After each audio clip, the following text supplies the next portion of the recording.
This was right about where I was sitting. It was my last high school basketball game, and I was checking out of the game for the very last time, which truly meant the end of a season of life. I mean, I knew the season would end at some point in time, but when it actually happened, it was a startling moment. I was at the end of the bench, weeping like a baby, really just understanding that I had put so much into it, so much effort, so much drive, so much aspiration for being the best for my teammates. I didn't know where to direct it. I really was just an average kid from an average town who pretty much had an average opportunity in life. So I decided that I was going to have tremendous work ethic. And I didn't go halfway, because if you told me can't, or you told me that's not for you, or I don't think so, maybe you ought to reconsider, that did nothing but put the fire in my belly.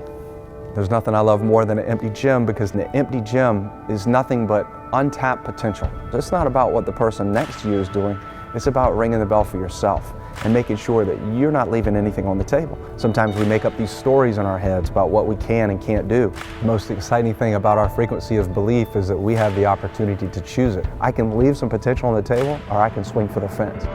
When I was struggling in the real estate business, it was one of the worst real estate economies.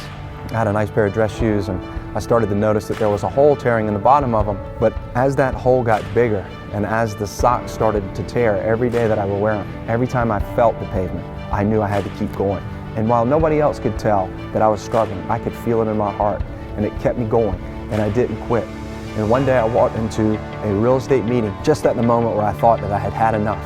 And lo and behold, they called out my name for a scholarship that set me on a new path of learning. We don't need to look for the validation of others to understand that we've been created for a purpose. Just like when I wake up every day and I look at my family and I look at what I'm going to do for my friends and my family and my clients, I say I've got to give my best.